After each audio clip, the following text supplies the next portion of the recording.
Hello, everyone. We've got another exciting interview for you all today. Joining me is none other than Chris Gunning, writer for games such as Delta Green and The Hammer and the Stake, as well as the writer for the mysterious underground district in the City of Mist, the Undertrash. Chris, thank you so much for stopping by. Absolutely my pleasure. I really appreciate you having me on, Kevin. So, Chris, tell us a bit about yourself before we dive into the Undertrash and all of its secrets. How did you get to where you are now? So I've been a freelancer, I think, for the better part of 30 years for role-playing games. So I've worked for White Wolf and DreamPod 9, and then carried on over into a whole series of other points. I've worked on Delta Green. I've worked on City of Mist. And then I've got my own personal title that got kickstarted about a year and a half ago. We're doing the various dispersions of the core book, and we're getting a couple of the supplements ready. And that's the Hammer and the Stake, which I'm really, really proud of. And then just, doing little freelancing projects here and there. It's a hobby of mine that has turned out to be actually somewhat lucrative. So it's been great. Love to hear it. So tell me a bit about how you met up with Amit and ended up working with City of Mist. Surely. So that actually started with the first original Kickstarter. I purchased the Kickstarter at the level where I could help create one of the NPCs. So Barton ended up being the process of Amit and myself going back and forth and figuring out what parameters we could push with City of Myth and the mythos and the riffs and whatnot. So I was an early Kickstarter backer. I was a super fan right from the beginning.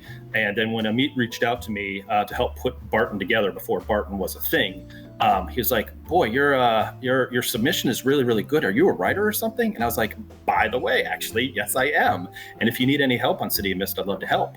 And the friendship kind of blossomed from there. Amit has been a huge supporter of mine, and I've been a huge supporter of City of Mist over the years. He's been able to call on me a couple times to help out with various projects, and it's just such a cool system. It's got such this iconic and unique look to itself. The exploration of myths and legends and stories. It's exciting and it's unique in its presentation. It's just been a blast to be able to work on. So I've been really lucky in that Amit's had faith in me now a couple different times and has asked me to come back for our new book. I do love that with Son of Oak Game Studio. There is quite a bit of finding those people passionate in the community and passionate about what they're doing and bringing them into the project. We've actually got some City of Mist garage writers coming in for the Local Legends expansion, which the Kickstarter campaign is going on now. Link in the description, folks. So, speaking of Local Legends is the expansion that will be bringing a whole bunch of new districts to City of Mist and expanding on some other expansion districts. And one of those districts is the mysterious underground world within the sewers and tunnels beneath the City of Mist, the Undertrash. Now, Chris, can you tell us a bit about the Undertrash? So the Undertrash is the underworld, or the amalgamation of different stories and interpretations of the underworld. It really started originally with my interest in Babylonian Mesopotamian approach to Ker and the underworld there. You've got Ereshkigal and Nergal who are in the Undertrash, so they form kind of the core of the approach to that.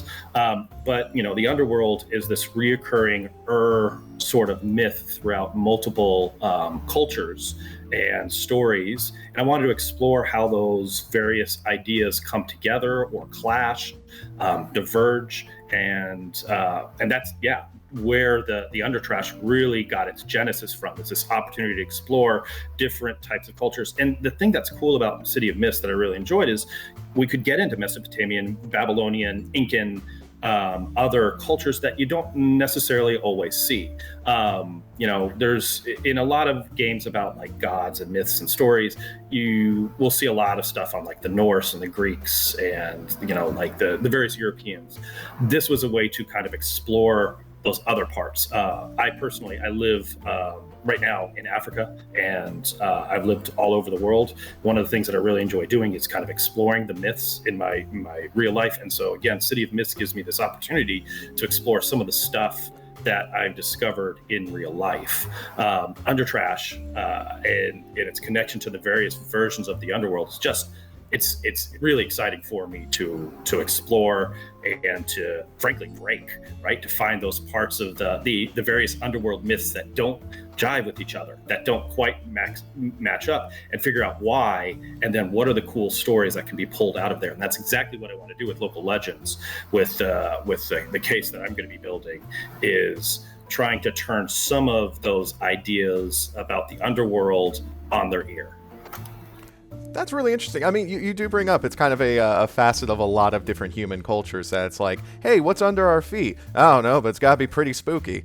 And kind of putting all those myths together into this underground world, which is literally in like the sewers and like magic tunnels beneath like the paved roads, is a really interesting idea. So you've talked a bit about some of the mythologies that you're bringing into this, but what were some other inspirations when you were writing Undertrash, like other like pieces of media or anything like that? Yeah, so Grendel is one of the core mythos and riffs that's in Undertrash. I love the story of Grendel from Beowulf, but in particular, actually, I like John Gardner's approach to Grendel. If you've ever read Grendel, his approach, it's a deconstructionist story of the story of Beowulf from Grendel's point of view, where Grendel becomes kind of an anti-hero. I've always loved that interpretation. So if you read Undertrash, the Grendel presentation there is much more along the lines of John Gardner's vision of the monster quote unquote, versus the traditional Beowulf approach, where Grendel is just simply a monster kind of to be defeated. So that was another kind of opportunities to explore these sort of anti-heroes or monsters that have a bit of depth to them, and you can understand kind of why they're doing what they're doing. If you don't necessarily even agree with what they're doing, there's still a nature of that motivation there that the Undertrash allowed me to explore. So the Undertrash isn't just underworld myths and ghosts and all that. It's also a place for like cast-offs and for lack of a better term, the freaks to sort of find a sanctuary, right? Yeah, and that's exactly it, right? So Grendel is a great example of that, this outsider that's constantly looking in, that will never be part of society, but still has a role to play within society as the adversary. And can you embrace that? The Undertrash is filled with those individuals that have been cast off, that have been pushed out, that have been pushed aside, but still have a valuable role to play. And again, that's kind of where I want this particular case to go, is to the value of those individuals. And boy, like the metaphors for this just kind of play with themselves, right?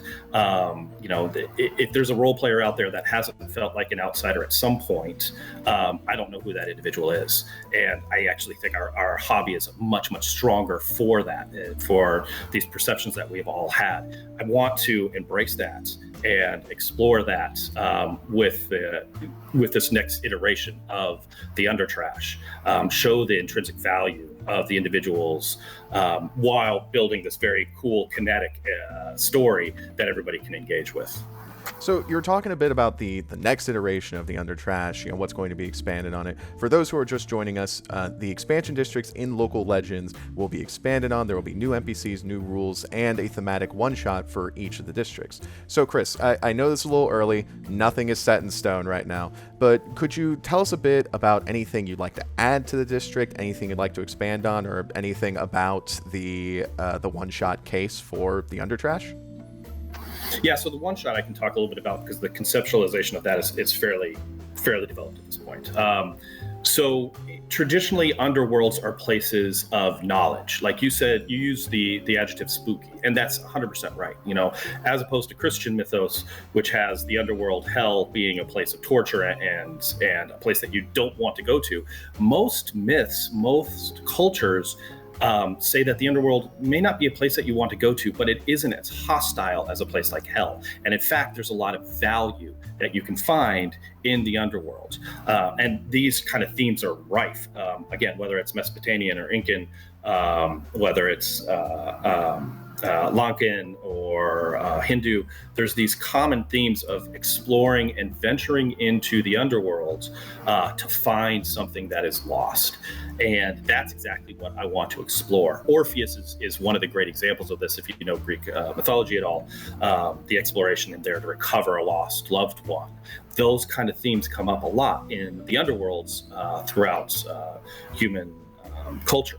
So I want to explore that. But the thing that I want to do with this one is, rather than just a simple case of like going and exploring, I want a kinetic battle to be going on. I want there to be something, City of Mist is really, really good at doing the kind of traditional investigations, the slow burns, the explorations of the mind, noir type of stories. Mm-hmm. And I don't want to diverge too far from that, because that really is what City of Mist does well. But I want a kinetic situation where there's going to be a running battle going on. The way that I originally wrote the Undertrash is that there's basically 3 factions that are fighting with each other, or in kind of a Cold War situation as the PCs enter. I write most of my stuff with the assumption that when the PCs enter into the situation, they're going to break it, and that all hell is going to break loose. And usually a safe bet with role players. Yeah, it's like you even when the GM has a plan, like you can bet on the player sort of breaking a good chunk of it.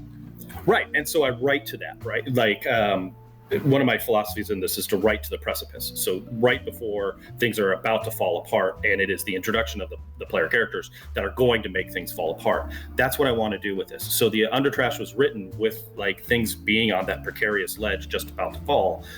I have the opportunity now with local legends to explore what does it look like when the center cannot hold and things fall apart. And the introduction of the characters and these generally violent NPCs and how they are going to react. The other thing is, I still deeply, deeply love Barton from the core book. I think it's still a really cool concept that hasn't been explored enough. As I was writing down my thoughts, it kept coming back to conflict. And boy, Barton is just a great opportunity, a nexus to explore conflict and war in a kinetic type of environment. So Barton is going to play a role into this. The riffs that are in the Undertrash are going to have a role in this, and it's all going to come together, and the player characters in a traditional kind of exploration of the underworld are going to have to venture into the underworld. The problem is that there's going to be a lot going on around them. You saying Barton's going to have a role in this, like, you heard it here first, folks. An avatar from the core rulebook is probably going to make an appearance in the Undertrash case. Of course, disclaimer, nothing's set in stone. But yeah, exactly. We're still going through this. Going through the stages, so maybe I shouldn't make that announcement just yet, but there is an announcement I can make, dear viewer.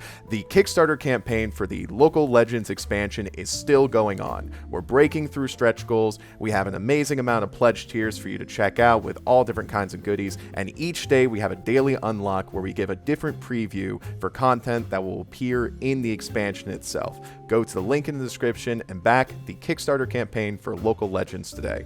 Chris, thank you so much for joining me today. This has been an incredible conversation, amazing interview. And truth be told, I am so excited to see what's going to come next with the Undertrash, because I can tell, like, whatever comes next, you're going to be putting your all into it.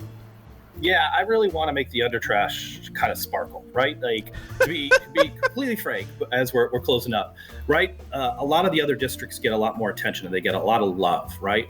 For very, very good reasons. They're wonderful and they're dynamic and they're populated by very, very cool non-player characters. I want the Undertrash to push it up a little bit. I want it to get the love that I think it deserves, and so that's my challenge. We're going to put some sparkle on the Undertrash. We're going to put some Febreze on it. It probably needs it a little bit. Probably just a little bit. I'll be sure to talk to Amit, see if we can get some more Undertrash videos going. I'm really excited to see what's going on here. So thank you all for joining us today. Chris, thank you for joining me today for this interview. And for everyone else, as I always say, have fun.